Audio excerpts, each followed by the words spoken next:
Good. How's everybody? I think we're fine. We're 2 minutes away. I feel like a little bit like the start of a car race. That the gun goes off.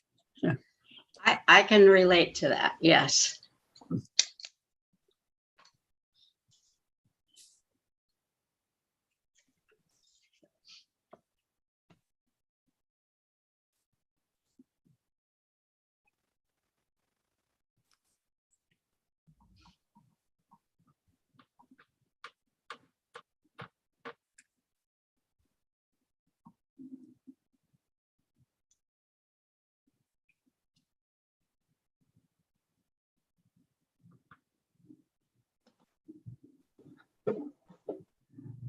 Hello, everyone.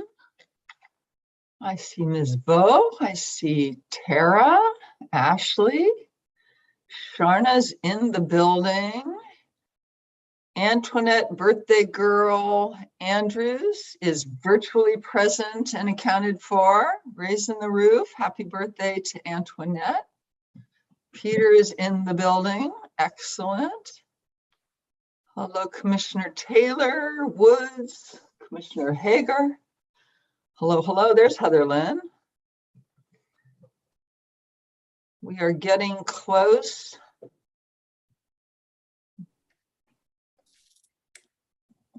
Well, we just hit 1:30 actually, Kim. Yep, and Linda, we're gonna look to you to guide us in our chair on quorum. Yes, we do have quorum right now, so we can call the meeting to order. All right, Okay, do I have to call a meeting to order? I do. So can you give us roll call? Yes. Judy Abdo, Here. Barbara Ferrer, Astrid Hager, Here. Yvette Martinez, Frank Ramos, Carol Sagala, Romalis Taylor, Here. Keisha Woods, Here. Carla Pletez Howell,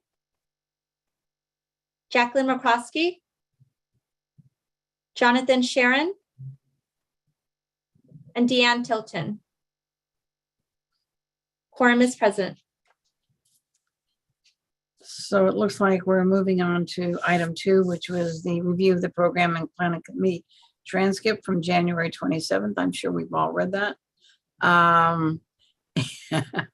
And unless there are comments and changes to that transcript, I guess we will move on to item 3. Are there any comments? There are no public comments on this item. And before we proceed on, Commissioner Hager, I'm going to do a little bit of ground rule setting. Go for it. To show that we can still conduct our meetings under AB 361. And under AB 361, as members of the First Valley Board of Commissioners and staff are aware, we may continue to participate in these types of meetings via teleconference during declared emergencies through January 1st, 2024. And in the interest of maintaining appropriate social distancing, members of the public may observe this meeting telephonically or otherwise electronically as posted on our website and this agenda. And regarding public comments, there are 2 ways to submit public comments. The first way is written public comments done in advance via email to myself, and that's lvo@first5la.org by 1:30 p.m. the day of the meeting in order for them to be read aloud during the meeting. And as a reminder, public comments emailed should indicate the item number the comment corresponds with. And any public comments received after 1:30 p.m. via email will become a part of public records. Now, during the meeting, public members can use the Q&A chat function to express an interest in speaking to an item. And it is important that these requests to speak to be submitted via the Q&A chat box before the item being commented on is presented. When submitting requests to speak, public members are asked to only provide his or her name and the item number the comment corresponds with. and all public comments received during the meeting via the Q&A chat box will be addressed in the order they are received. And when you do hear your name called to provide public comments, you will be given the ability to speak during the meeting. And if we don't hear you begin your public comment upon your name being called, we will call your name once more before moving on to the next public comment. And 2 minutes will be allotted for each public comment. And once 2 minutes have passed for each comment, we will move on to the next public comment. And before we begin today's meeting, just a reminder of the following. To minimize background disruptions, all board members and staff should place their lines on mute until called upon to speak. And to minimize multiple people speaking at the same time and to ensure for a coherent dialogue, board members can use the hand raise or chat box function to express an interest in speaking. I would then coordinate with Commissioner Hager to call your name in the order received. And finally, if technical assistance is required during the meeting, you can contact me at 213-276-9389,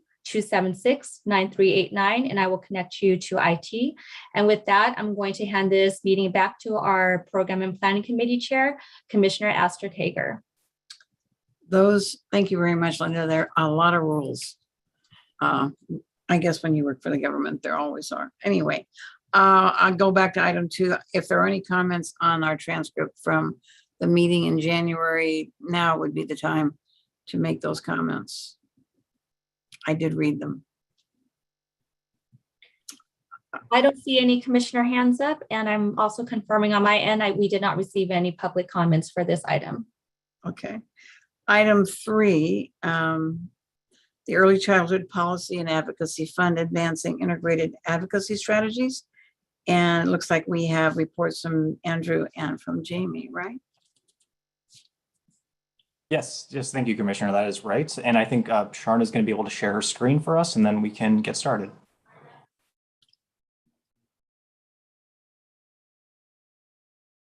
Okay, everyone can see that? I think, perfect. All right, good afternoon, Commissioners and staff. I'm Andrew Olnick. I'm Senior Policy Analyst within the Office of Government Affairs and Public Policy. And I'm joined today by Jamie Kalanick, a Program Officer on the Early Childhood and Education team. We're excited to be presenting about efforts at First 5 LA to evolve our work related to policy and advocacy funding, or PATH for short, which is the acronym that we're going to be referencing during this presentation. We'll start by providing an overview of the expiring PATH efforts at First 5 LA, the results they've achieved, and the lessons that we've learned from them. And then we'll present our best thinking on the evolution of this work, moving towards an integrated fund that works across strategic priorities. And ultimately, we'll recommend that the Board of Commissioners approve community partners to serve as the intermediary organization to help us design and implement this next policy and advocacy fund. We're really excited for Commissioner reactions, insights, and thoughts. And Jamie and I can also answer any questions you may have. And Sharna Whidbey, Lee Werbel, and Becca Patton from the Office of Government Affairs and Public Policy and the Center for Child and Family Impact, they're also here for the discussion and reflections as well. And then Jamie can take us on the next slide. Thanks, Andrew. First 5 LA has a long history of funding policy and advocacy, but the approach has evolved along with the organization's strategies and priorities. The Community Opportunities Fund, what we've termed here PATH 1.0, supported the 2010-2015 strategic plan with grants to organizations for capacity building and discrete policy and advocacy projects.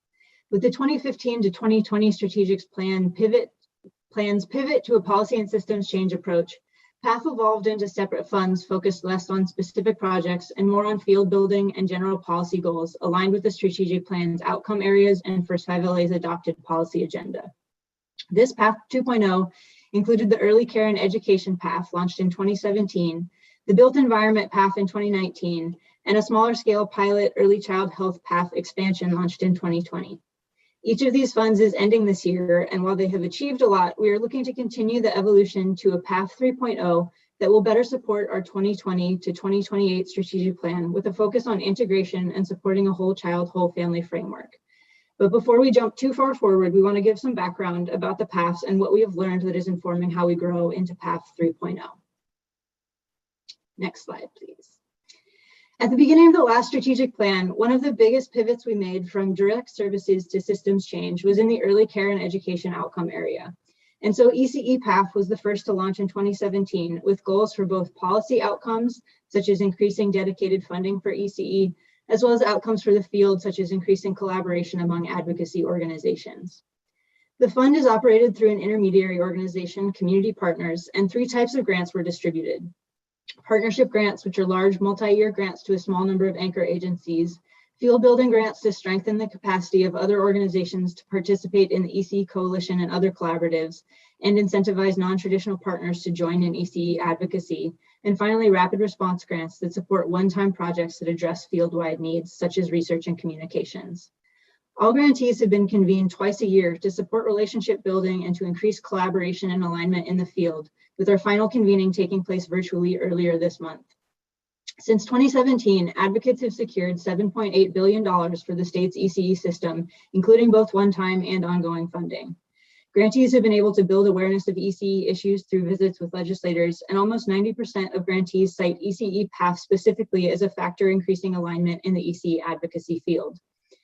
ECE PAF through rapid response funding has also helped strengthen the infrastructure of the state ECE coalition by providing consultants to facilitate the creation of internal governance policies, procedures, and bylaws. I want to mention that the field building results we've seen through ECE PAF have been even more important in the wake of COVID-19 pandemic, as advocates are able to speak in a unified voice about the need for more resources to keep childcare and early education safe and operational for families and children. Moving on to the health expansion. In 2019, the board approved launching pilot grants related to funding early childhood development priorities as an expansion to the ECE PAF. These pilot grants have supported advocacy for policies and practices that better ensure public systems provide maternal health services and early identification and intervention services, inclusive of home visiting supports. A variety of organizations received funding to support legislative advocacy, improvements to the Medi-Cal system, California Advancing and Innovating Medi-Cal or CalAIM implementation, Medi-Cal managed care plan procurement, and policies related to maternal health and Black maternal health specifically. Examples include a project funded through the California Children's Hospital Association that provided research into effective methods that the state could use to more accurately identify and select plans with strong performance in serving children, and how to strengthen the state's oversight of plans performance in the areas of maternal and child health. This work also helped to inform First 5LA advocacy efforts around Medi-Cal procurement. Additionally, funding to several organizations, including Black Women for Wellness, California Black Women's Health Partnership, and the National Health Law Program, promoted support for policies and systems change centered on equity, developing toolkits to strengthen the capacity and impact of Black birth workers, and highlighting the need for culturally relevant maternal supports like doulas. Finally, 3 years ago, First 5LA launched the Built Environment Policy Advocacy Fund, otherwise known as BPAF, and contracted with the Prevention Institute as its intermediary. BPAF's focus is to strengthen community-based organizations that are advocating for better parks and open space, transportation and mobility, and food security for families and children in the Best Start communities. BPAF grantees were funded for 2 years. Prevention Institute helped to strengthen the effectiveness of the BPAF grantees to engage communities during the heights of the pandemic. They provided trainings on digital community engagement, lobby compliance, and storytelling and communications. As a result, BPAF grantees were better able to respond to the needs of families and children in the Best Start communities. One direct success was with United Parents and Students, who worked with community members to help advocate for increased access to clean, healthy groceries in Best Start communities, particularly in South LA. As mentioned, all of these funds are wrapping up this year, and we've taken the time to reflect on what learnings from this work should inform the design of any future policy and advocacy fund. Here are a few key points. First, we need to be more intentional in centering equity in any fund moving forward. That includes in the criteria we use for selecting grantees, prioritizing the size, budget, and scope of organizations we look to support, how we determine geographic focus, as well as the impact on policy outcomes. Second, we need to carry a continued focus on convening and facilitating grantees. Bringing funded groups together has been a consistent high point, helping to build new connections across advocates and systems, and sharing best practices and policy priorities. Over the life cycles of these programs, we've also learned a lot about how to effectively do this in both in-person and virtual settings, as well as the value of working with intermediary organizations that are skilled in planning and facilitating these events. Third, we need to keep in mind First 5LA's dual roles as an advocate and a funder of advocates. This reality puts us in a unique position, and we have seen the use of intermediary organizations as key to sustaining strong relationships, navigating power dynamics, and giving and receiving honest feedback, in addition to the valuable thought partnership and fund management roles they play. We also have to remember that policy and advocacy funding should play a complementary role to the rest of our advocacy strategies, and it is not a standalone project. And last, we have to align our policy and advocacy funding with our own internal integration goals. Children's and families' needs do not exist in silos, and we can't achieve our North Star without policies and systems change that address them holistically. To that end, we are looking to approach policy and advocacy funding moving forward through a whole child and whole family framework. A whole child, whole family framework recognizes the interconnection of the multiple domains of child development, especially during the first 5 years of life. It also recognizes that a child cannot fully learn and develop without addressing and understanding the context in which that child lives, grows, and develops. Children exist in the context of families, and families exist in the context of communities. Finally, this framework recognizes the overarching impact and pervasiveness of structural racism and other barriers that disrupt children's health and well-being and family stability. The next iteration of PATH should incentivize partners to conduct their work holistically, utilize the full range of grantee expertise, and move the early childhood advocacy field toward a more complete view of child development and the comprehensive needs of families. This includes an acknowledgement of how different systems interact. Based on our early identification and intervention and home visiting investments, we know there are challenges related to referrals, connections between systems, and ensuring pathways are seamless for families. To achieve the impact we want to see, our policy and advocacy funding needs to be responsive to those experiences. Finally, integration and whole child and whole family advocacy will provide an opportunity to impact the broad range of factors that promote optimal child development and family success. And I'll turn it back to Andrew here now to talk about what these learnings have led us to so far. Thanks, Jamie. So with all this in mind, we wanted to talk more about PATH 3.0, or an integrated path that we're calling the Early Childhood Policy and Advocacy Fund, or ECPAF for short. We know that First 5 LA works at the intersection of policy change, systems change, and advocacy. So the integrated path should include grantees that work across multiple systems and hold expertise in the multiple policy areas of early childhood. And it should feature differing strategies that share outcomes across those strategies. The integrated path should also incentivize a diversity of voices, including organizations that haven't traditionally partnered with First 5 LA, and also feature diversity of avenues for policy change, including administrative advocacy and policy development tables, in addition to legislation and budget items. Finally, integration will support First 5 LA strategic priorities, keeping in mind declining revenues and fund balances going forward. And in the context of ECPAF specifically, First 5 LA is thinking about sustainability as achieving lasting policy change, developing the early childhood advocacy field, and supporting movements that benefit children and families. So as we move forward into the design and implementation of ECPAF, we want to be bringing on an intermediary to support development of fund guidelines and eventually oversee grant distribution and management. There are several responsibilities that the intermediary will support us on, and these include co-designing and implementing the ECPAF's grant programs and fund guidelines, providing grant administration and monitoring of the ECPAF, coordinating and convening ECPAF grantees to promote peer learning, providing technical assistance, as well as guidance and access to knowledge and resources to ECPAF grantees, and ultimately helping us achieve the objectives and outcomes of the ECPAF, as well as leading and coordinating evaluation efforts. After a competitive solicitation process that included multiple levels of review, First 5 LA is recommending that community partners serve as the intermediary organization for ECPAF. So now we want to speak a little bit to the emerging goals of the ECPAF. When we say objectives, we mean the results that the ECPAF will seek to achieve within the project's life cycle. And outcomes refer to the longer-term policy, practice, and systems change effects and impacts that will result from ECPAF. And then together, these represent the overall goals of the integrated path. So in terms of primary outcomes, these include to strengthen the capacity of organizations to both incorporate and advocate for a whole child and whole family framework, as well as First 5 LA policy agenda and strategic plan priorities. to catalyze policies that impact intersecting systems to the benefit of children and families, and also that advance greater integration of child and family serving systems.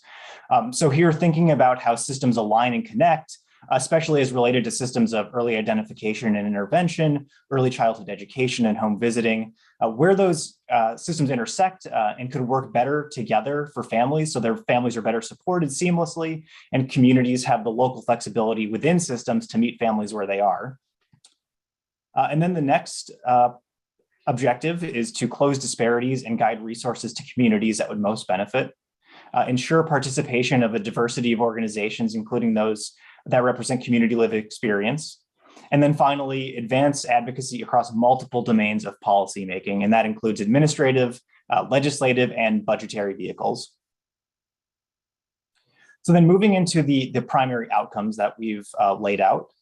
First being advancing policy and practice changes at the local, state, and federal levels that prioritize children ages prenatal to 5 years old as a special population, and that facilitate alignment and promote integration across family serving systems. Building and strengthening the intersections of public systems that impact the full spectrum of child health and development, including the ability of young children to receive early identification and intervention supports, access early learning resources, and grow up with safe, stable, and nurturing relationships and environments. Promoting effective family engagement with public systems and ensuring delivery of services and supports to children and families. And then finally, creating sustainable policy changes and supporting movements that benefit children and families beyond the life cycle of ECPAF grant making. So as Jamie spoke to, we want to think about equity in the ECPAF. And one of the most important lessons that we learned from previous PAF efforts is the need to incorporate equity at the very beginning when designing and conceptualizing the fund itself. Through this integrated path, we'll be working to center equity throughout. First 5 LA grant making intends to serve the broader goals of dismantling structural racism in public and community systems and promoting equity across the full spectrum of health, well-being, and opportunity. And while we don't know yet exactly what this will look like in practice in terms of ECPAF specifically, we want to think more about how to determine optimal investment levels among diverse grantees and how to promote inclusiveness around who receives funding, how to incorporate community priorities into grant making and build on community experience, and then how to utilize ECPAF grant making to advance equity, including equitable allocation of resources to the highest need communities, more inclusive decision-making amongst underrepresented populations, and policy and practice changes to advance racial justice. So wanted to quickly present a projected timeline for this project going forward. We are recommending that the board approve a contract with community partners to serve as ECPAF's intermediary organization, and that's at the May meeting. And then into the summer and fall, we'll be focusing primarily on co-design of the fund and eventually launching it and beginning to disperse grants, with learning and evaluation to be ongoing throughout the project. The Office of Government Affairs and Public Policy will serve as the lead on ECPAF, but this is really an organization-wide project, and it has been and will continue to be informed by a core team that includes myself and Jamie, and also John Guevara from the communities team, who couldn't join us today because he has a new little one at home and is taking some well-deserved baby bonding time. But this type of shared government structure will help bring down silos that may exist across different reporting and content focus areas, and allow for more comprehensive advocacy and more full alignment and more fully aligned funding with the range of First 5 LA strategic goals and priorities. So in terms of the immediate next steps, the contract for community partners to serve as the intermediary organization for the Early Childhood Policy and Advocacy Fund will be an item on consent at the May 12 Board of Commissioners meeting. And subject to that approval from the board, First 5 LA expects to enter an initial 12-month agreement. And once the contract is in place, we can begin working with community partners to co-design the fund based on these principles that we've laid out today. So we wanted to conclude by leaving commissioners with this question. Given lessons learned from the previous First 5 LA policy and advocacy funds in prioritizing systems alignment and integration across systems, what considerations should be elevated during the design process for ECPAF? We'd be really interested in hearing any thoughts, reflections you have on this question, or any thoughts and reflections you have on the presentation as well. And we're also happy to take any questions from commissioners. So thank you, and we'll conclude the presentation there. Andrew, I have a comment.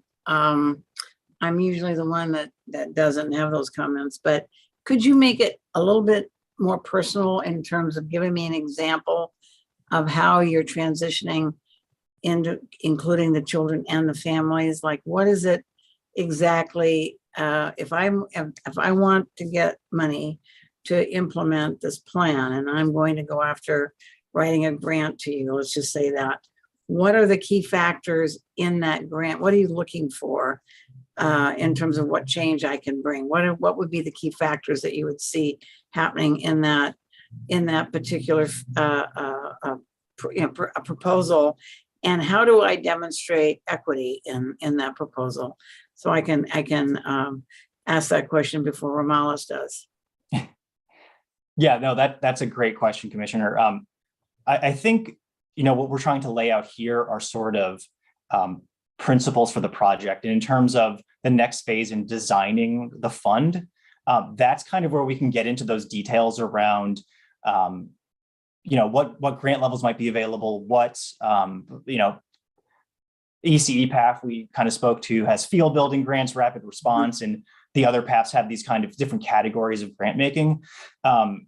So in terms of kind of the nuts and bolts of how potential grantees would respond or be able to demonstrate their ability to support the achievement of the outcomes and objectives or equity, I think those pieces are what we're going to be working with the intermediary to really determine, what the design of this is and what it looks like in practice. So I think the answer I'm trying to give is that the design phase of this is going to help kind of unroll a lot of these sticky questions that take us from principle to actual implementation. And that's where the intermediary can play a really important role. Yeah, I think, there is a tremendous push in the county towards family advocacy centers, family resource centers, and the idea of bringing the support to the family in order to make them strong enough to actually leave children in homes and promote the children's welfare, et cetera. And, I think my suggestion is that we cooperate and collaborate with those efforts, whether they be,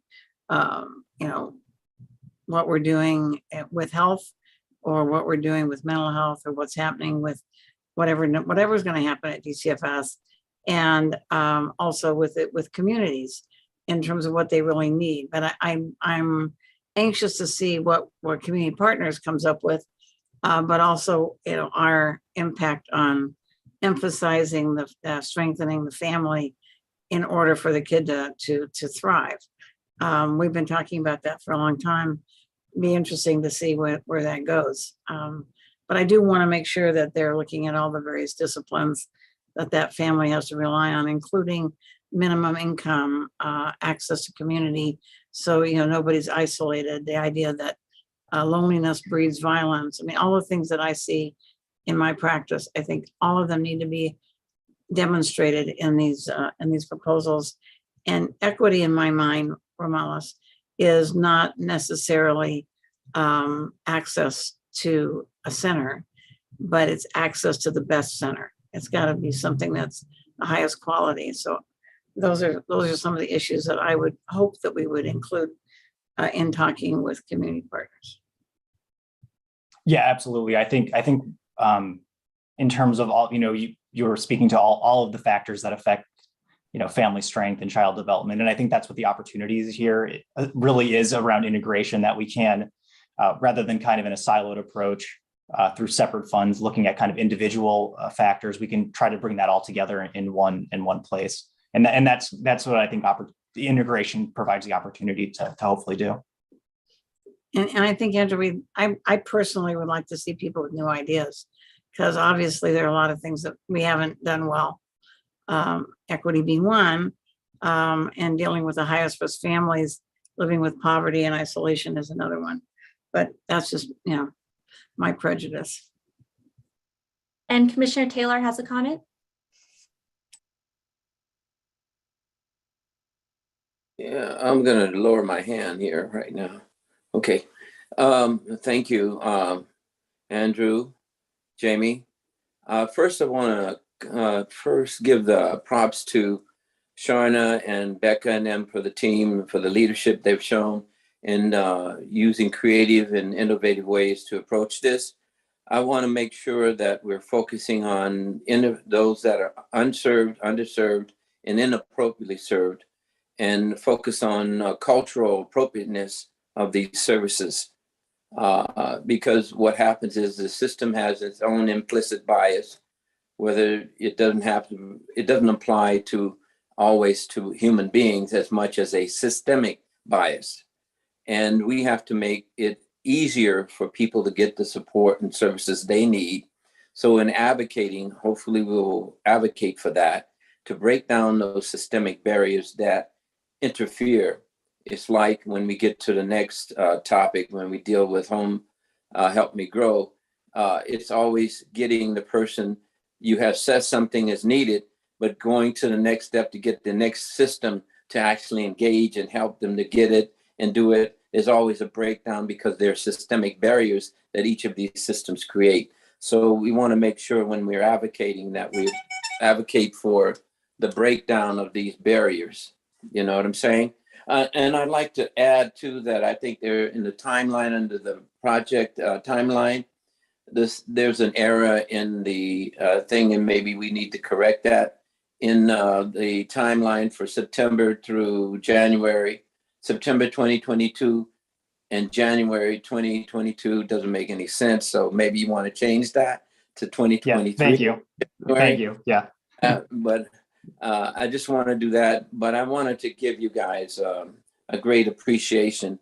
The innovative, the nimbleness to change, to do that, and looking at correcting the path, because there's nothing wrong in making changes if it's not working. So I thank you for that. And that's all I have to say, because I think my friend Astrid has said a lot for me. Thank you. Yeah, thank you so much for those comments, and also your keen eye. We will make sure to correct that.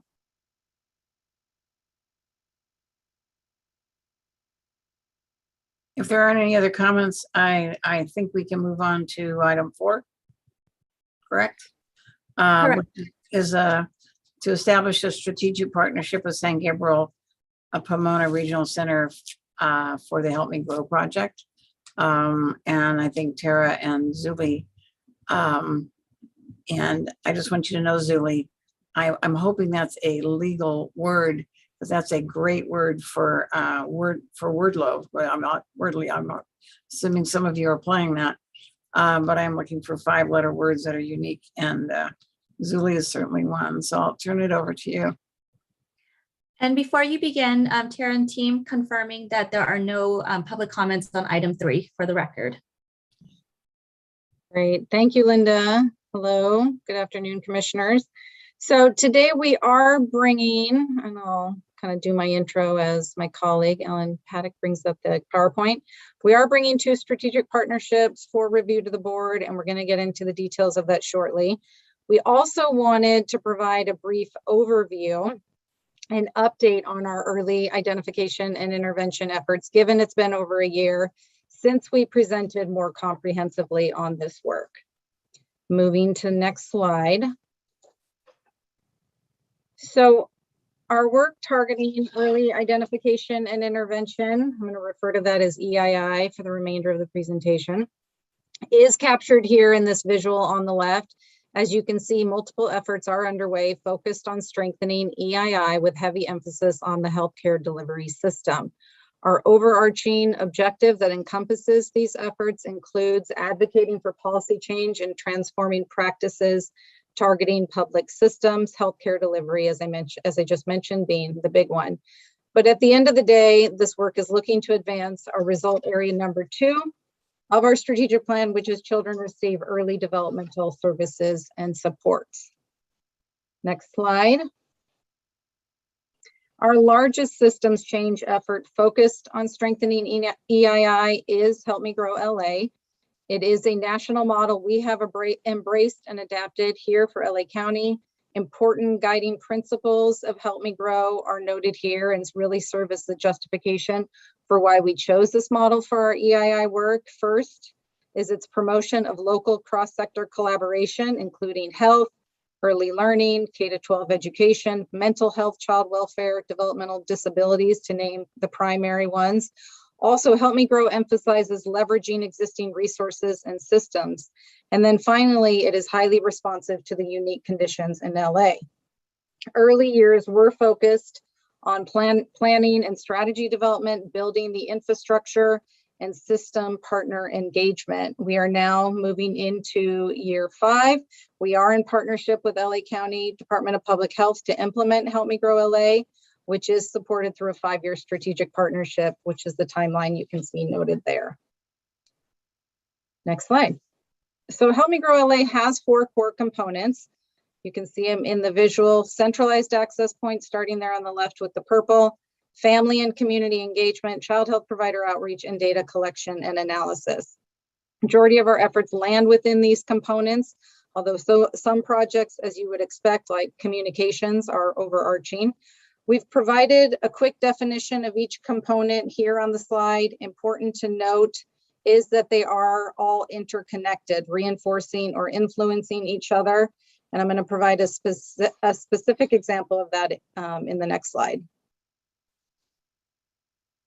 So the key Help Me Grow LA activities or programs that comprise each component are spelled out here. This is not an exhaustive list, but it does reflect the primary pieces of our work.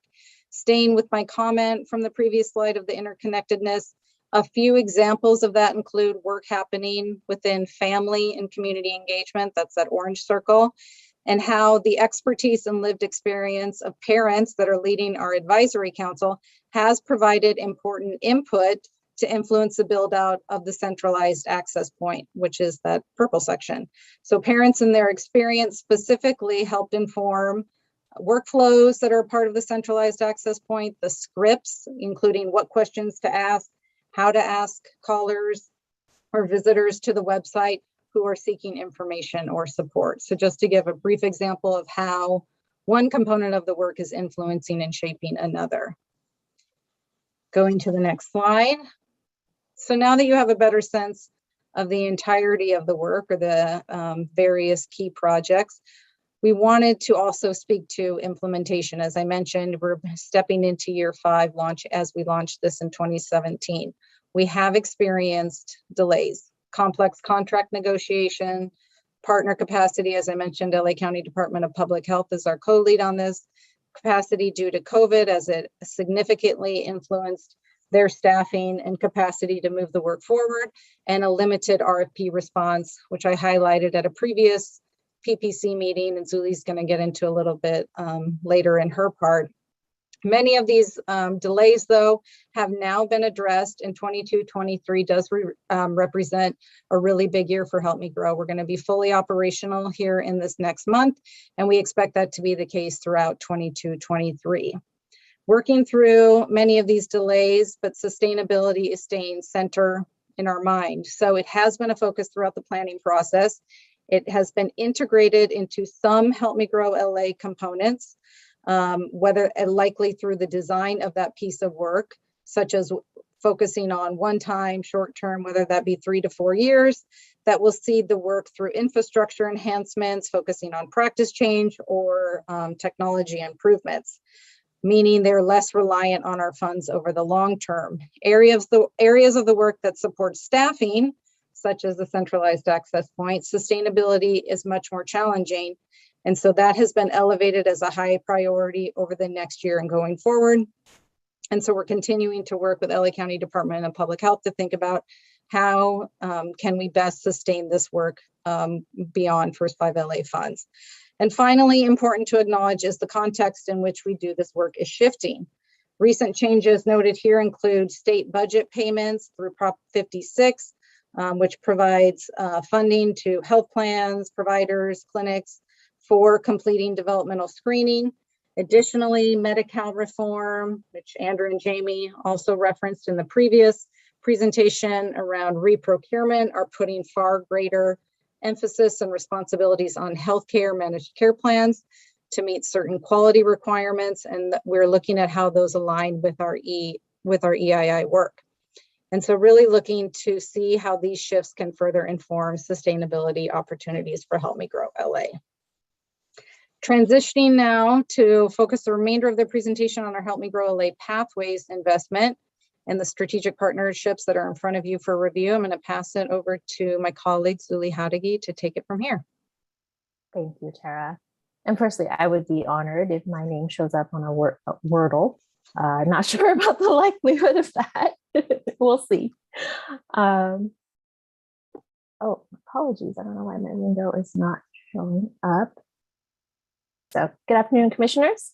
In this next segment of the presentation, I'll be walking you through an update of Help Me Grow LA Pathways, which I'll be referring to as Pathways moving forward, and bringing forth the two items on the agenda today for your consideration: the establishment of a strategic partnership with San Gabriel Pomona Regional Center and City of Long Beach Department of Health and Human Services. Next slide, please. Because of the size and scale of LA County, the early planning members of Help Me Grow LA recommended a phased-in incremental approach to test and refine strategies before scaling them countywide. Additionally, there was a recommendation to combine both countywide approaches, such as the centralized access point, with more regional community-based efforts. And given the complexity of LA County, and since EII services are delivered at the local level, we felt that this was critical. Pathways was developed in response to these recommendations to strengthen coordination across EII systems regionally, while testing innovative approaches to inform the broader Help Me Grow LA efforts. As a review, Pathways is a one-time 3-year investment from First 5 LA. Funds are being used to invest in improving existing referral pathways to be more coordinated, integrated, and multi-directional. And as Tara mentioned earlier, sustainability is built into the design of this project. Each Pathways collaborative consists of a network of partners that are already providing some level of EII services in their local community. And together, they are applying a mix of innovative technology, infrastructure, and practice change strategies. Additionally, VBS Social Impact Partners was brought on to provide technical assistance to support implementation and evaluation across all collaboratives. Slide, please. Thank you. And with the help of the TA, data collection is currently underway to track progress and demonstrate impact across all Pathways collaboratives. On this slide are the 5 intended outcomes of the project. For example, the relationship building and sharing of protocols that occurs within the collaborative lends itself to improved communication and tracking of referrals.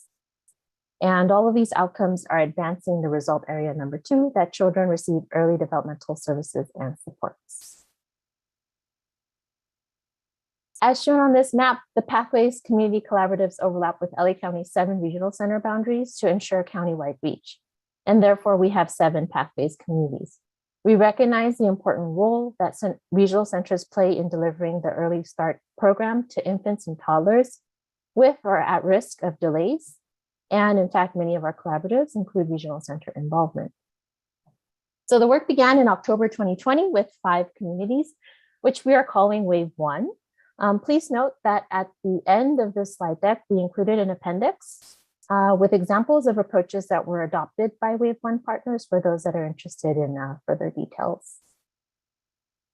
Unfortunately, competitive solicitations were not successful for Community 2, the San Gabriel Pomona region, and Community 7, the Harbor region. And so in response, the team paused to reflect and refine our procurement efforts to better understand community needs, the landscape of providers, and the barriers preventing organizations from submitting a successful proposal. Next slide, please. Potential partners were engaged in exploratory meetings, and through that process, San Gabriel Pomona Regional Center and the City of Long Beach Department of Health and Human Services rose to the top as ideal candidates based on their crucial role that they play in EII services and supports in their respective regions, their key relationships with EII partners, and having the necessary infrastructure to support and sustain the work. Additionally, in alignment with First 5 LA's DEI values and considering recommendations from Help Me Grow LA's Community and Family Engagement Council, a more explicit focus on equity was added to Wave 2 to intentionally engage families that have historically faced greater barriers to accessing EII services, including Asian, Asian American, Native Hawaiian, Pacific Islander, Black, and Latinx communities. Additionally, we want to note that other opportunities that we see hold potential for sustaining and leveraging First Federal funding are further outlined in the memos.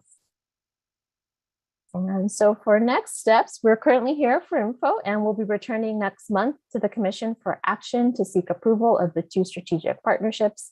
Additionally, in May and June, First 5LA will be seeking approval for the fiscal year 22-23 budget, and that will contain a more complete listing of EII efforts that Tara referenced at the beginning of the presentation, including now all the 7 Pathways Collaboratives. Thank you for your time and attention, and we now welcome any questions and comments. All right, so I'm going to take my prerogative of chair and say, all right, I live in Pomona, and I have a child age 2 and one age 4, and I'm a single mom. I'm African American, and I need to access some childcare. I need to have help finding access to food and appropriate housing, et cetera, and getting my kids into, you know, activities that's going to prepare them to go to school. And where do I go? How do I do that? So there are a few options. Appreciate the details. If the parent or family was somehow connected to an organization that's a part of the collaborative, the Pathway Collaborative that Zuli just walked you through, then they could potentially be served through, you know, coordination and partnership and engagement through that collaborative. So the collaborative is focusing on strengthening referrals and connection across their many partners. So if they were already connected to one of the agencies and they were already identified as this family needs additional supports, depending on what that collaborative focuses on and how that could be beneficial to the family, I hope that there could be some support there. They could also potentially be served through the centralized access point, which, as I mentioned, is up and running, soft launching this month and fully launching next month. And so if they identify these are the needs or questions I have and could directly contact the centralized access point through the website or through the phone line and elevate their questions around childcare and other needs, then the resource liaisons that staff that center would go through a series of questions with them to understand kind of where they're at and where they have additional needs, and could then refer and link them to the services and supports. So there's a few opportunities to kind of be best served by Help Me Grow LA. If they were being served through one of our clinic partners that are a part of the LA Care partnership, they could also be identified through a well child or well baby visit, through the enhanced workflow screening and linkage to services and supports that we're embedding within those clinic sites, and could hopefully and potentially be connected to services and supports that way. So there are a few avenues. I don't know if that's at the root of your question, but there are certainly ways that we've thought through the various components of Help Me Grow to think about the various populations and how best to reach and to serve families within their communities, and then also at a county-wide level. Fine. Thank you, Tara. Commissioner Taylor and then Commissioner Abdo. I'm going to defer right now to Commissioner Abdo, and I'll go after her because I've already did one before. So I'll do it after her. Thank you. Thank you very much, Romulus. Yesterday, I attended a meeting where we learned kind of step by step, blow by blow, what it takes to have a family be able to have childcare. And I'm talking about infant, toddler, preschool kind of childcare. And it was almost a training done by Connections for Children, and they are very knowledgeable. However, I had hoped that with the changes that are going on in the state, that there would be an easier way for parents to access childcare. And there apparently is not yet. And it is just an enormously difficult job to figure out what any family is eligible for, and then to find out whether they actually can get a slot and be in, have their child in childcare. And that's across the board, anybody who needs subsidized child care. And I know that Keisha knows all of this, and it's even more complicated when it's Head Start as well as state programs. And I just wondered how you are addressing this huge need for families, and what we can do at the state level to try to get the whole process simplified. And I know it's a similar process to get any kind of health related services, and families that need both, of course, have to go through this horrendous process for both of those. So I just lay that out there as, what are we doing? That's a tough one, Commissioner Abdo. I wouldn't. So childcare access has not been front and center in our Help Me Grow planning efforts. As I shared at the beginning, we have prioritized and targeted healthcare delivery. So healthcare settings, right? Healthcare providers, managed care plans. To the degree that system is intersecting a ton with childcare, my sense is pretty limited. So as a if I'm thinking about, a family accessing the centralized access point, or like CCRC is one of our organizing entity, or our unifying agency leads for one of our pathway collaboratives. So we do have childcare represented as part of our Help Me Grow efforts, but to my earlier statement, it hasn't necessarily been the primary system we've been focused on. But if a family, immediately the need is around childcare and childcare access, I don't know if they would necessarily think to contact the centralized access point of Help Me Grow versus like an R&R first, right? But we've certainly thought through that, the kind of the questions we ask and that triaging or assessment that's done of a family to figure out kind of where are their needs, what are the kind of immediate priorities. But the conversation and the questions are really centered around, are there concerns tied to their child's development? So if the childcare issue surfaces, as a part of that, then yes, we would want to be working with and helping them to connect. So I don't know if that answers your question, and promise. Oh yeah, go ahead, John.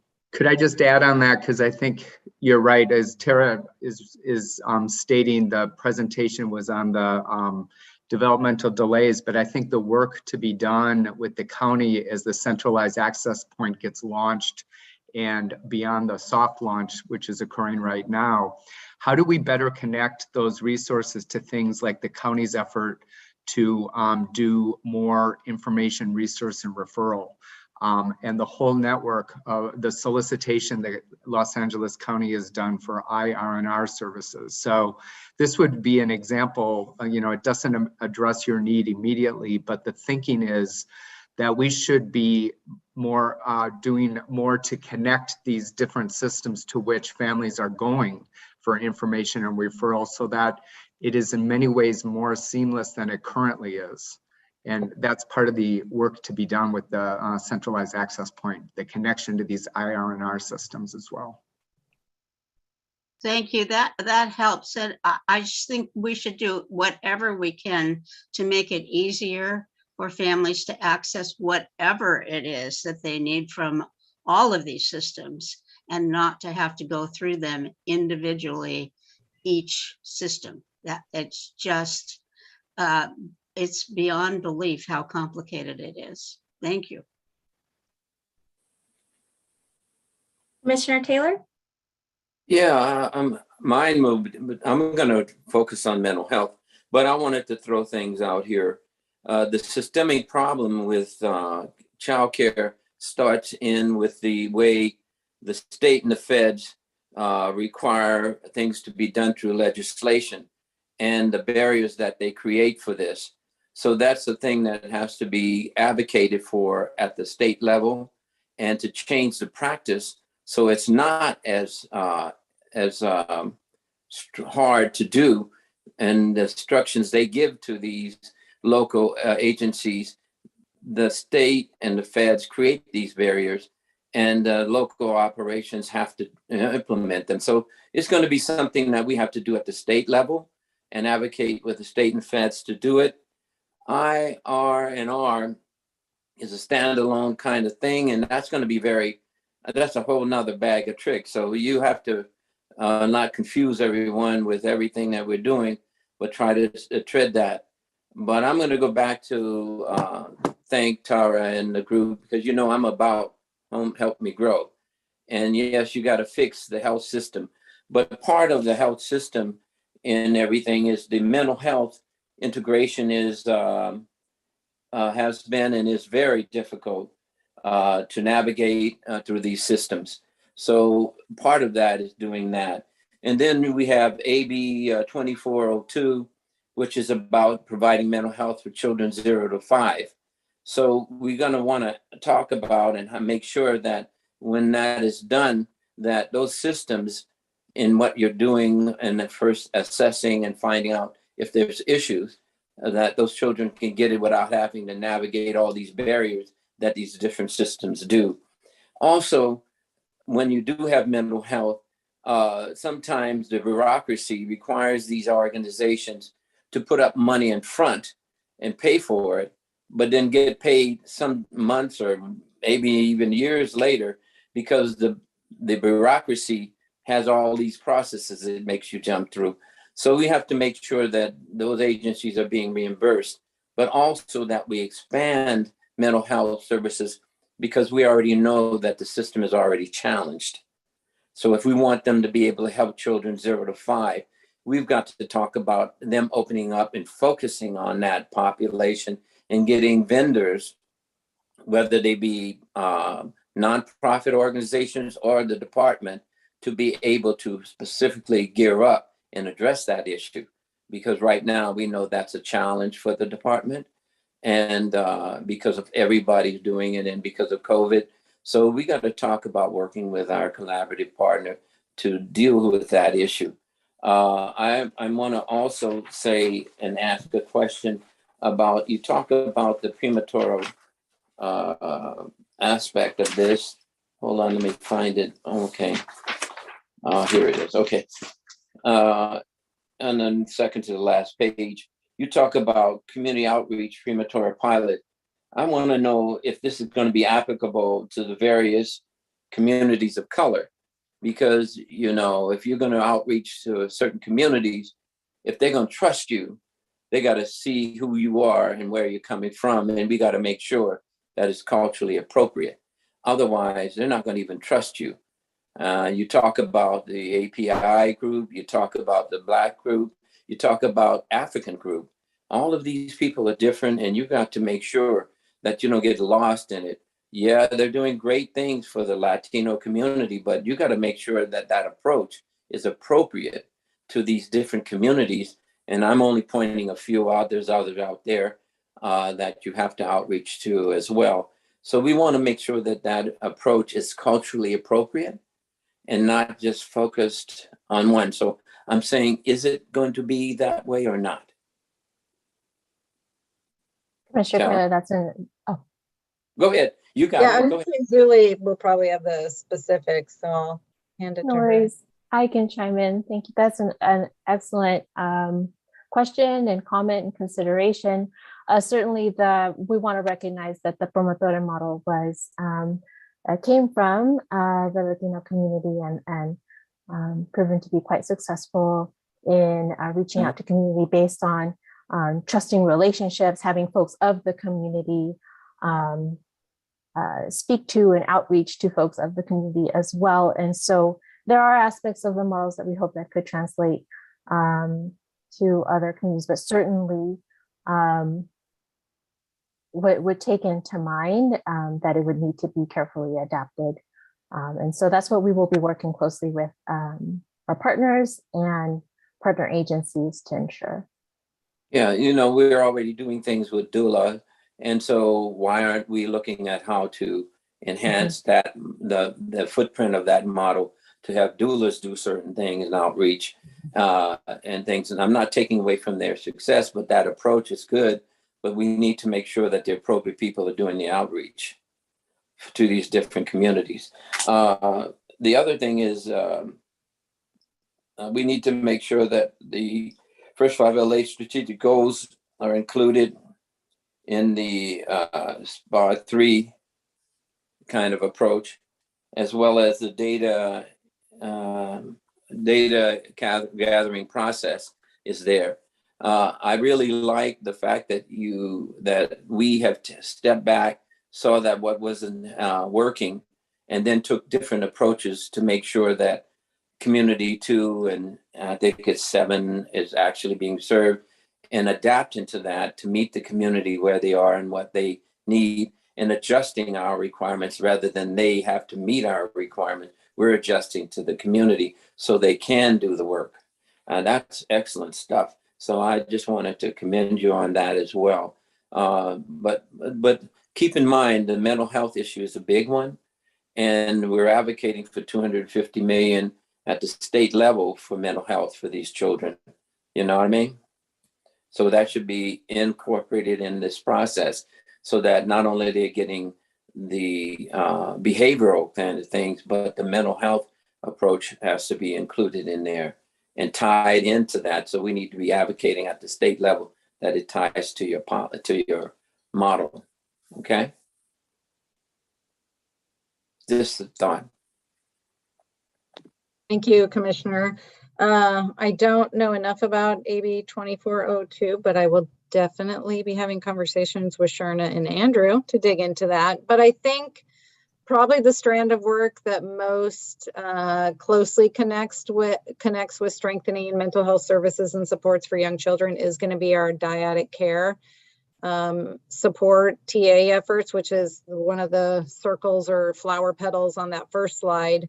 Not that Help Me Grow won't do and work towards strengthening coordination and connection between health and mental health and with other sectors in mental health, but we have dedicated money in the 22-23 budget to support dyadic care. That's a new Medi-Cal benefit that's coming on January of 2023, which does support strengthening both serving dyad parent and child within the primary healthcare sector. So looking at enhancing screening for social emotional issues, not only just for the child, but for the family as a whole, and then connecting the child or the family to the appropriate services and supports. And that's a new Medi-Cal benefit. First 5 LA thinks we have a unique role to provide TA support to clinics, providers, health plans to be ready to implement that benefit in January. So that's where we have directed resources and supports over the next 6 months. So really for clinics to be ready to do that screening and establish the workflows and partnerships to connect families to the right services and supports to address mental health needs. Tara, I just want to point out that these children, because of COVID and the whole situation that's going on in the dynamic of the family, have been traumatized. And that's going to show up in their development. It's going to show up in their behavior. It's going to show up in a lot of things. So we need to make sure that something is included. And since we're talking and advocating for this money and at the state level, we want to make sure that there's an easy transition and a timely transition for those parents to get that treatment and services for their child, as well as themselves, breaking down those barriers. Yep, agreed. I think the other thing, Romalis, is that, one of the things we found out 20 years ago when we started the hub system, that we had to have mental health. So we had to go find mental health. The public system said we have no money, and to support that, just be a doctor and do your thing. I said, no, we have to have mental health for both parents and kids. And that's why I formed a nonprofit and got a contract with DMH. So we've always had mental health in there. I just don't want us to disappoint ourselves as First Five by being a pass-through and recommending money to go out there and not be accountable for quality of the service. And one thing we found initially when we started was that we were following our families, calling them, did you get hooked up? Did you find your services? What else did you need? What else can we do to help you? Who can we connect you with in the community? And then we would look at families that we had referred to another provider, and they never got services for 6 months. So there has to be some accountability put into this that looks at this. Secondarily, since I was instrumental in upgrading the hub at MLK, Romalis, the point was there has to be in community engagement. And I wrote that into a proposal 7 years ago, that you have got to bring the community in. They have to sit in that building and answer the questions for the family walking in. How can we help you? Now they're going to open the center that is in memory of Jackie Lant, who was murdered. And the idea being is that it needs to be a portal for the families to have access to services, not just a piece of paper that tells them where to go. They need to have somebody that actually, and that, Tara, I mean, our background and interaction it's like you have to really hold their hand. And I think we need to hold people accountable if they're getting money that we're recommending, that they are actually delivering a service that people have access to. That's all. Can I add one thing? We need to advocate for expansion of nonprofits to do this work, because under MHSA, there's plenty of money there to get it, but we want to make sure that that money targets our population and the whole family, in the sense of both the child and the parent can get it timely, because we can access that and target that as a concept to do and integrate that into what you're doing, because MHSA money is there. And so if we do it in a collaborative way in each of these communities and make sure that an expansion of services to qualified, and I like what Astrid said, people that have quality services are brought on to do this work, is going to be key. And we need to open up the system and tell the bureaucracy not to be so narrow in the way it's approaching this issue. And we need to collaborate with them to do that and support them in doing that. So Romalis, do you know Beyonce? Yeah, I don't know her, but I love her. But I have this fantasy that the equity clinic that should be established down in Compton or close to MLK is that it's in partnership with Beyonce and Mookie Betts and Magic Johnson in demanding that and supporting the kind of place that everyone wants to go to get help, rather than the last resort.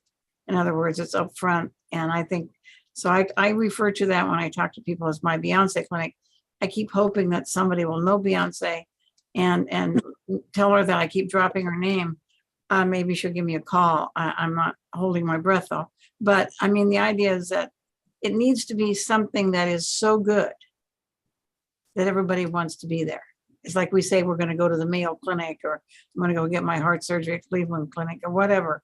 It needs to be the Beyonce clinic that everybody in the community wants to go to, and knows that when they enter the door, that somebody's going to say, how can I help you?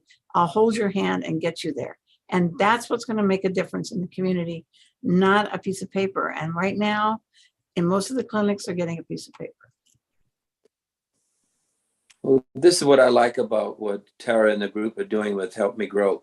It's not just a referral kind of thing. It's a warm handoff that says you're not going to have to wait to get your child helped, and you're going to get it now and within a timely basis.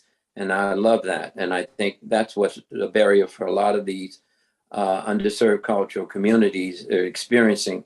And I like the focus of this organization where it's setting its hat to say we can't do everything, but we're going to focus on the most underserved communities to get that service timely. And I think that's a great move. Thank you, Commissioners Taylor, Hager, and Tara and Zuli. I don't see any other board hands up, so confirming that there aren't any public comments. Oh, Kim? Wanted in closing to acknowledge that today is the first presentation that Zuli has made to the board. So a virtual cookie to Zuli, and appreciate the dialogue that just happened and kind of lifting up some important issues that I know are top of mind for the team. So appreciate Commissioner comments, and nice work to Zuli and Tara. Are we moving on to item 5 here? We're going to take a 10-minute break, Commissioner Hager, before Okay. moving on to the last item. And So we then will break from 2:39 to 2:49. Okay. We are in recess. Thank you.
Astrid, I think we are, You think we're back?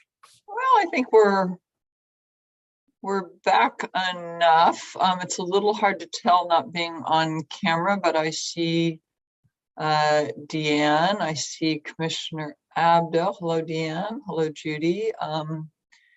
Commissioner Taylor, there's Commissioner Woods. Thank you, Keisha. Ramalis, are you back?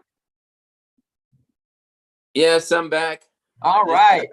All right, Astrid, we are good to go.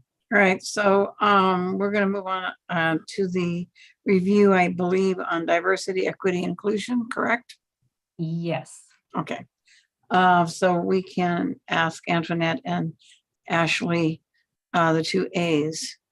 I think that's obviously indicative of their standing in the class, and to give us their report. And I look forward to this. I'm very interested in this.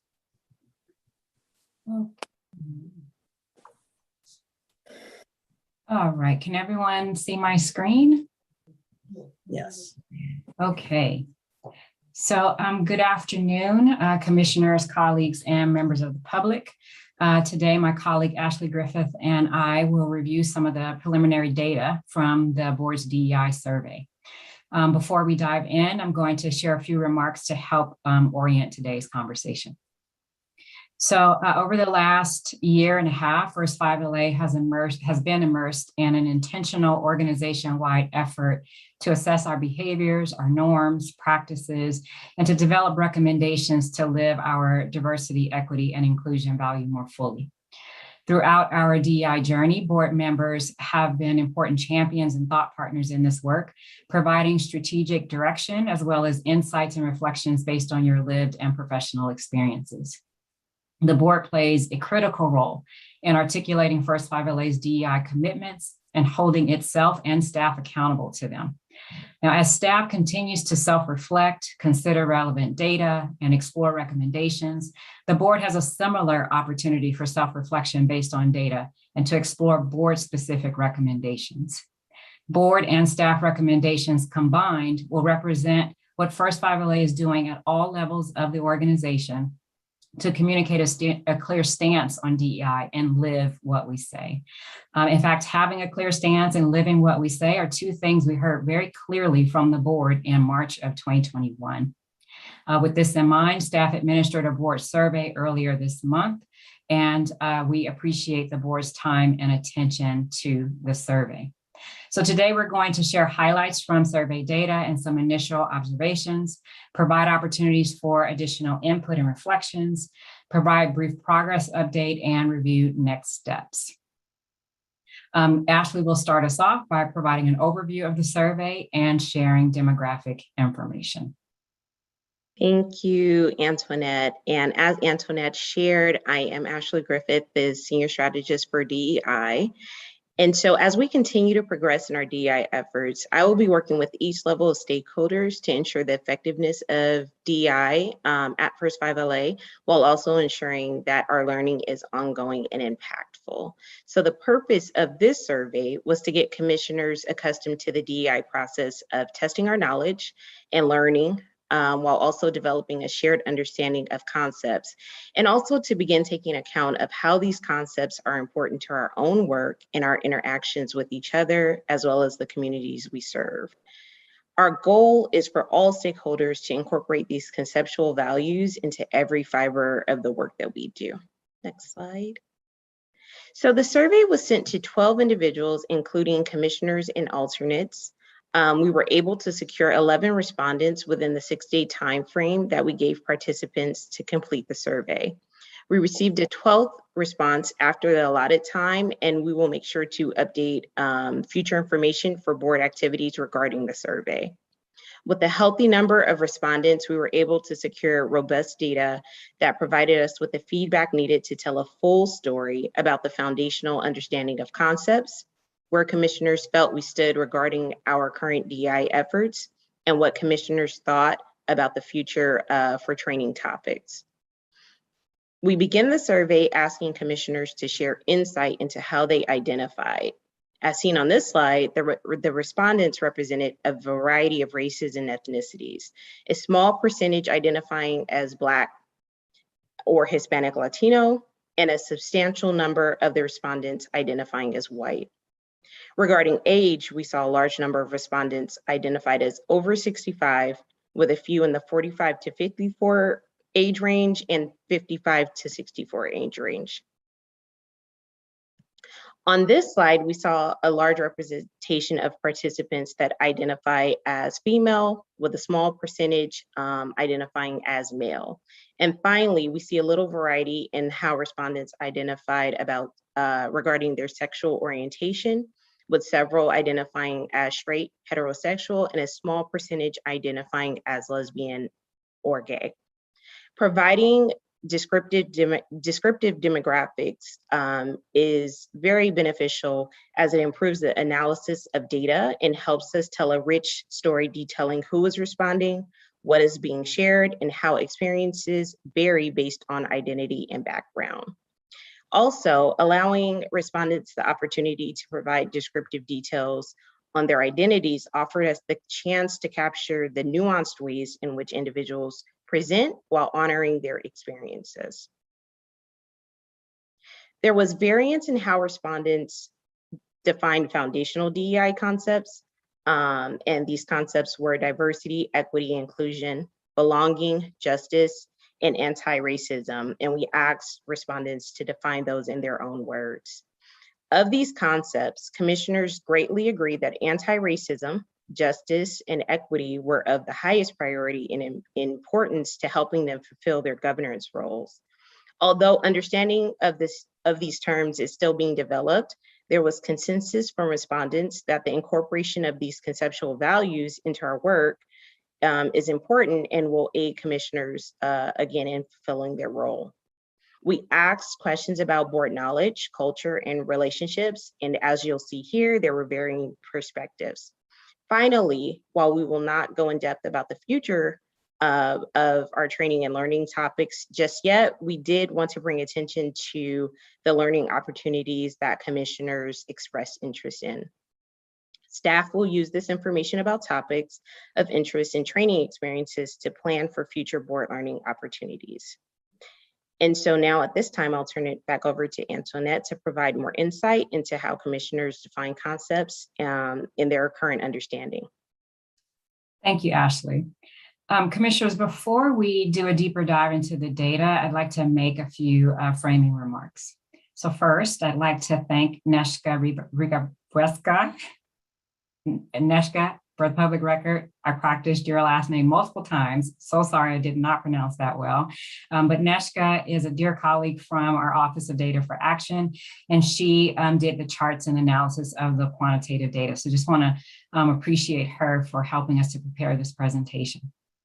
Second, this is a learning journey. We're all learning together. So the data is meant to capture where commissioners are without passing any judgment. The point is to lean into curiosity about what the data is telling us and to embrace opportunities for continuous improvement. With this in mind, let's begin. So through a survey, we sought to understand commissioner perspectives on DEI concepts often used in the field. Commissioners were asked to share what diversity, equity, and inclusion means to you. Like staff, there were varying definitions among commissioners. Diversity was defined as inclusion and difference across multiple identities, languages, approaches. Diversity was also defined in the context of a group, an organization, or workplace. Equity was defined as equality, same opportunity, equal access, equal outcomes. And like diversity, equity was also defined in context. And in this case, equity was defined as equal access to quality services. Inclusion was defined as a state of being valued, respected, and supported. These definitions highlighted being intentional about creating the conditions that nurture inclusion. Now, diversity, equity, and inclusion, this is the language of our organizational value, and staff have been exploring the use of additional language that may make our DEI commitment more explicit. So we asked commissioners to define belonging, justice, and anti-racism. When defining belonging, some responses pointed to inclusion, while others were about creating bridges of connection and sense of community. Justice was defined as fairness and equal rights and opportunities, as well as how laws and rules are created and applied.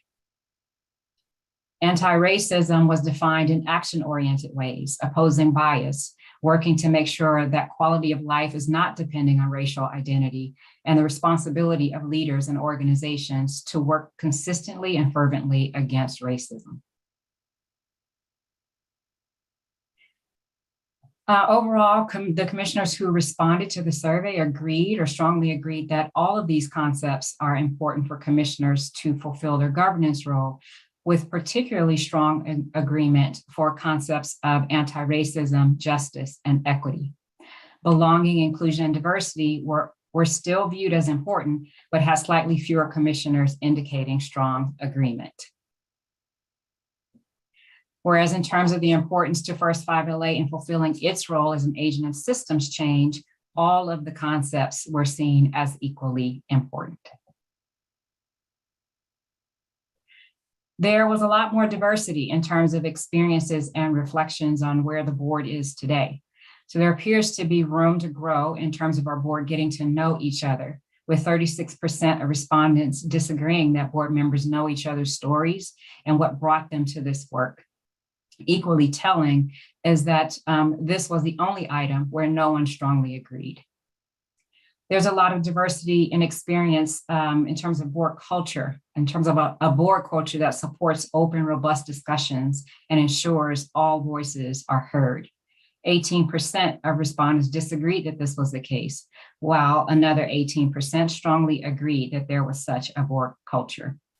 And similarly, there's differences of opinion about whether the board holds First 5LA accountable to centering, elevating, and amplifying family and community voice in the design and impact of its strategies. Similar differences of opinion were also held about whether the board self-reflects and challenges assumptions and implicit biases. However, all commissioners who responded indicated at least somewhat agreement to the statement that the board understands the historical and current context and root causes of inequities within society, systems, and institutions. Now that I've shared some of the data, and again, this is preliminary and this is not all of the data, we just want to give you, we're sharing some highlights and observations. But now that we've done that, it's worth reiterating what I noted earlier, that this is a learning journey, that we're all learning together, and that the data is meant to capture where commissioners are without passing judgment. And again, the point is to lean into curiosity about what the data is telling us and to embrace opportunities for continuous improvement. Now, opportunities for continuous improvement are at the heart of the work that is underway. Staff are currently working on staff level recommendations that we hope to have complete by the end of July. Between now and September, we seek to support commissioners in identifying board level recommendations. Board and staff level recommendations will be included in the final DEI report, which is anticipated to be complete by November. We're also planning additional board and staff learning sessions, and we'll be using the board survey data to prioritize topics and learn from commissioners past experiences with DEI training. In terms of next steps, over the next several months, we will continue analysis of the board survey data and the additional input from today's meeting. We're looking to engage the full board in this conversation and to explore board level recommendations for consideration in late spring, early summer. We're planning for another board learning opportunity, share board and staff level recommendations, and produce a final DEI report in the fall. We're eager for board discussion and have included these 3 questions to generate dialogue. What stood out for you? What resonated? And what is your initial thinking about board level recommendations to strengthen our DEI work? I'll now turn it back over to the chair for committee discussion. So are there any comments, Linda? Do we have anybody? I don't see any current hands up as of right now. Well, one thing I would suggest is I thought it was stunning true in the first question that came back from the board, that we don't know each other. You know, we don't know our stories. We don't know where we came from, et cetera. I mean, to that end, I'm happy to offer up, you know, like commissioners meeting at, you know, I'm 5 minutes from downtown. I have a parking lot that you can put your car in, and a very attractive building that is the Hope Center, and a big great room. I'm more than willing to host a meeting of the commissioners, and we can even maintain a 6-foot distance if that's still something we want to do.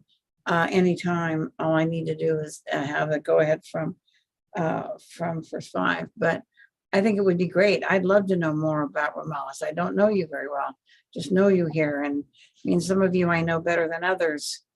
And then the staff that I don't know as well either. I don't know that we're big enough to have a complete retreat here or something, but I'm certainly willing to do that, and I'll leave it up to staff to decide whether that's appropriate or not.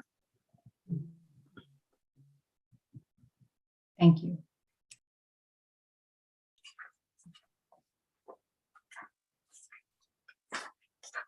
I still don't see any commissioner hands up, but Commissioner Taylor, you are off mute. Would you like to say something? Well, since no one else is going to talk about this, this is the time that we really need to, first, Antoinette, thank you for asking us what we thought and what we needed to do. And clearly we see that the difference in opinion and interpretation of these different concepts, we need to come up with an agreed upon or an educated sense of what that means.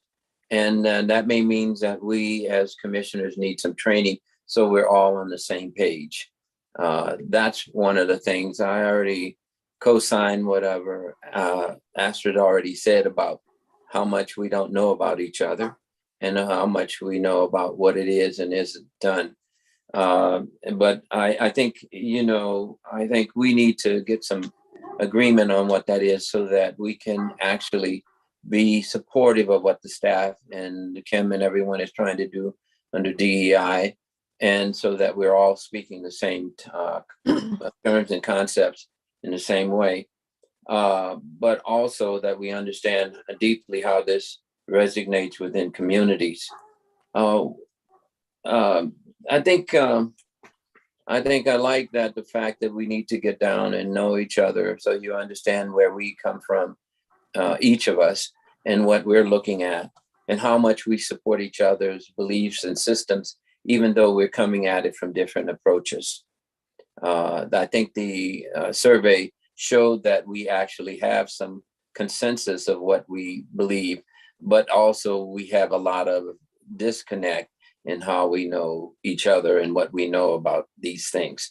So I'm looking forward to that as a part of this dynamic. And I'm very interested. You talk and you've given us what our numbers are, but I want to know what the staff survey showed, because that's a huge issue.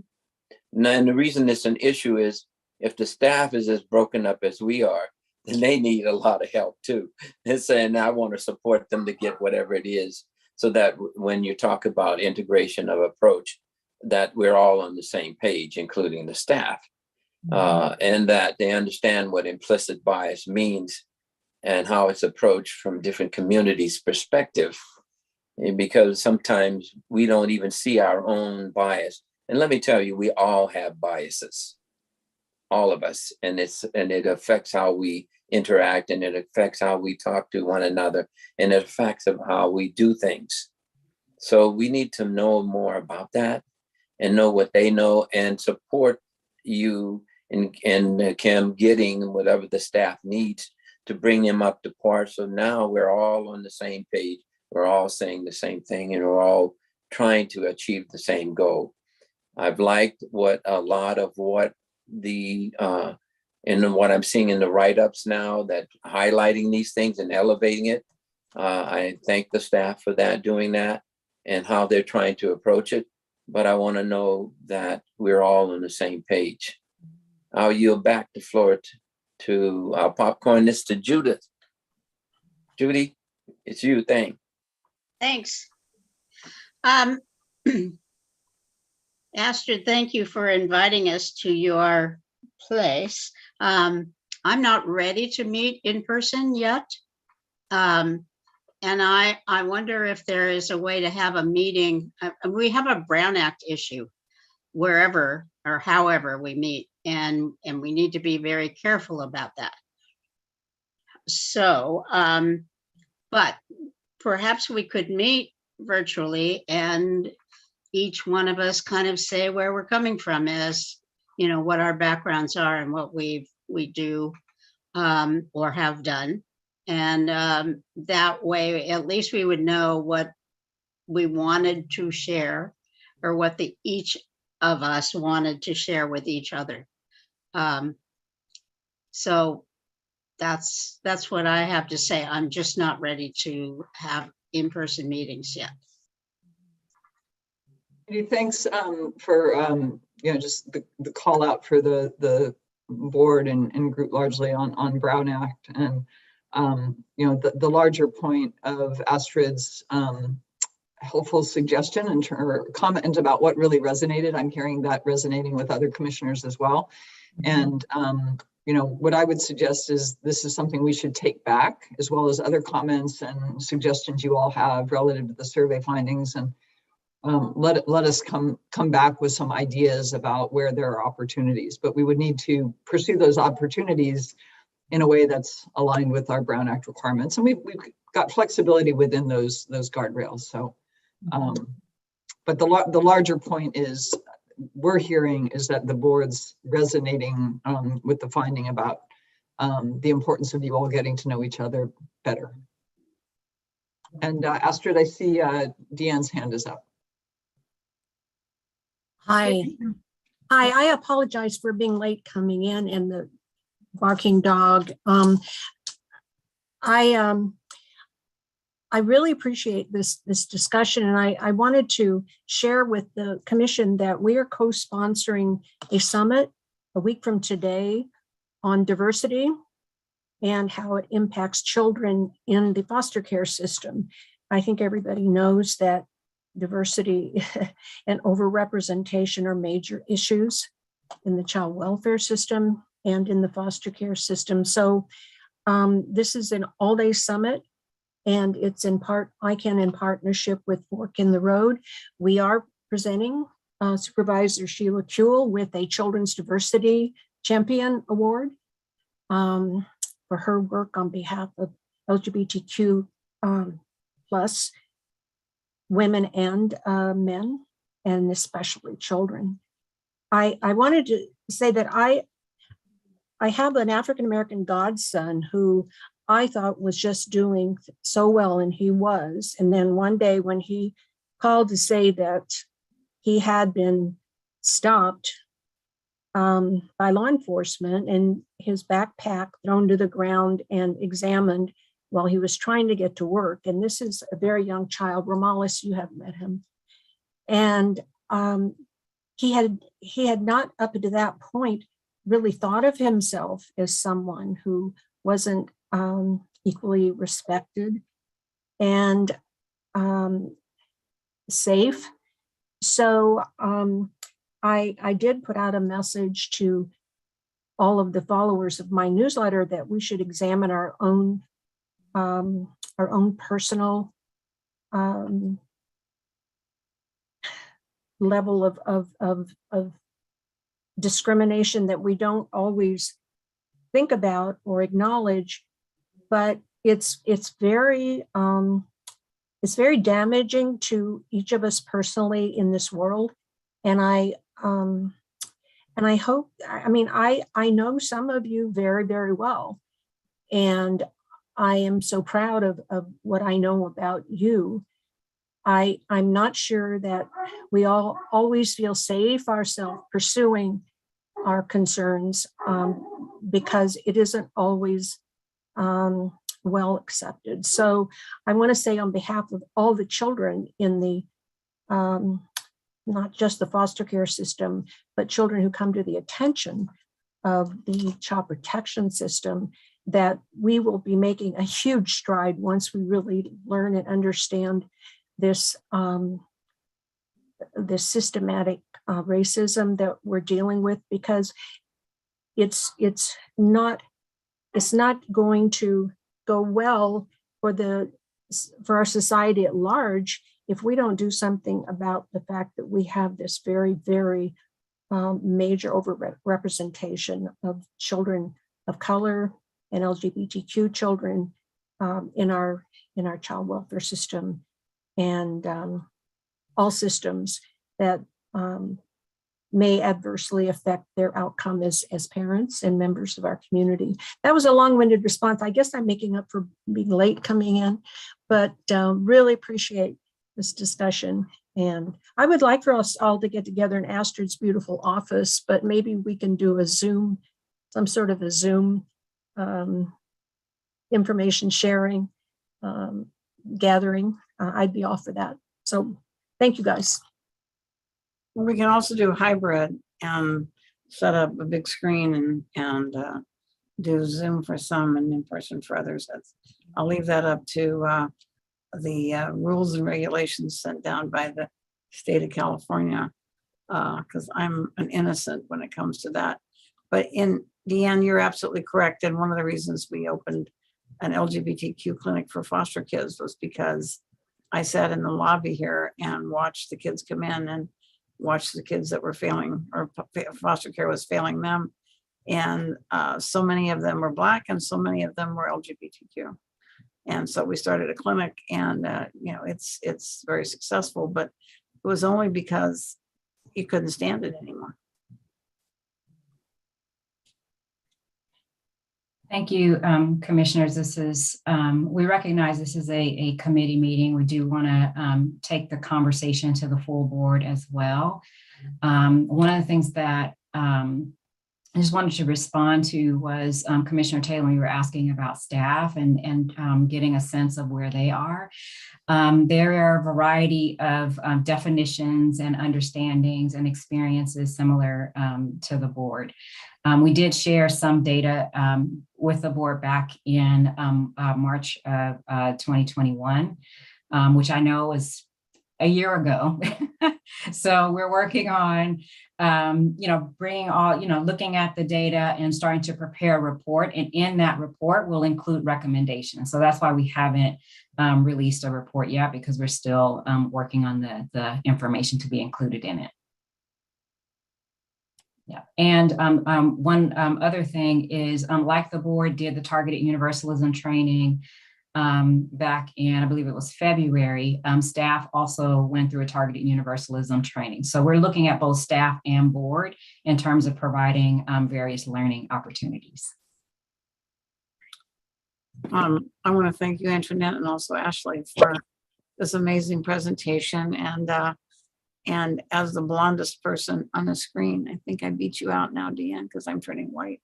I want you to know that I am a really, really powerful advocate for change in this county right now with kids going into foster care, particularly the African-American kids, and what we need to change in order to make them whole.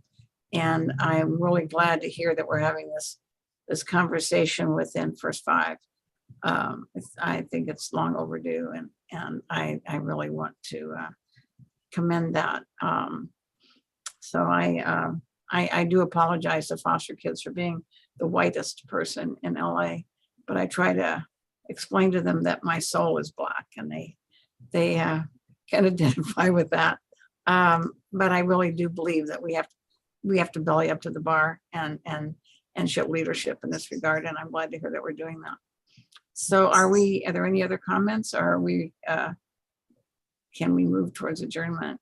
I see Romales has come, Commissioner Taylor's come off mute, Astrid. So Romales. Oh, are you going to speak, Romales? I'll go on mute now. Well, I want to thank Deanne for sharing. It's tough when you have to share what's in your soul and what's in your heart. And I appreciate that. That young man she's talking about is a wonderful person. And he had to experience the world and the reality of and I'm going to say it as a Black man, experiences through his life. And so this is not new to me. It's unfortunate he had to experience that because he was judged by his color and his skin and not who he is, because he's a wonderful individual, upstanding. You did a great job, Deanne, in helping him and giving him support and his family. So that kind of stuff is what we have to understand and say, okay, how are we going to work to make this a better world for this young man and others? I'm a person of a multicultural person in my own way, because a lot of Latinos and others are treated the same way. And so it's unfortunate we have to live in a world where we haven't grown beyond this judging people by their ethnicity rather than by their character and what they do and they don't do. It's unfortunate. So I'm hoping we can move forward in that. Astrid, God bless you. You are trying to do something that I did when I was working in DCFS. And it's the system that is failing these children. They won't change it. It's wrong. And it's a failure. And I'll say it because we did point of engagement. And I've shown that the system can change. If it changes, it doesn't have to be that. We reduced the number of children coming into child welfare by 50% because the system doesn't do what it's supposed to do or what it says it's going to do. And just an example of that, just take the front end of that system. It's an enforcement model, but they never switch the hat to say, okay, do the social work component when you go out and meet these people and they see them struggling, which is under stress, under trying to do the best they can with what they don't have. And there are things that they could have offered those people right then and there to mitigate those stressors and the problems they're having. But the system doesn't do that, and it should do it. I could go on, but we proved that if you change the system and how it works and what it's supposed to do, it can improve the trajectory. And only the children that need to be taken because the family is not doing the right thing and the wrong thing, and it's going to put those children at risk. That changes everything. Reduce the caseload by 50%. It's amazing. But do you think they kept that system? No. They went back to doing the same thing they did in the past and start detaining kids that don't even need to be detained because of poverty, because of the issue of social dynamics that put these children at risk and giving them the help they need. I'm just sharing you my experience and knowing that it can be done better. But this, for some reason, they went back to doing the same old thing. Well, Romulus, that's why I think we need to have a meeting where we all get to know each other a little bit better and our background. Deanne and I have been friends for longer than either one of us will admit. And we know about child death in this county. We know what turned it around. We know you're absolutely correct. We cut child protection detention by 50%. We built systems that people said we could never build. And now it's gone back the other way. And we're seeing kids being killed again. Detention's going up, and it's concerning. I think we need to have either a virtual or a hybrid or a in-place meeting where we actually talk about the things that are near and dear to us so we can speak more eloquently. I mean, I can't speak more eloquently than you, Romulus, but I think if we could learn to be voices, positive voices in this county, we really could affect bigger and better change. And I certainly feel strongly about that. Anyway, I want you to know I appreciate who you are. Commissioner Abdo? You're on mute, Judy. Yeah, I just wanted to raise LGBTQ plus however many letters we have to have on that. As a group of individual people who are who experience some terrible things in their lives in how they are perceived. And so it's not only ethnicity. It's other things as well. And I have my own story of being stopped by the police that, is, it's certainly not the same at all. But being perceived as an underage runaway when I was in my 30s. And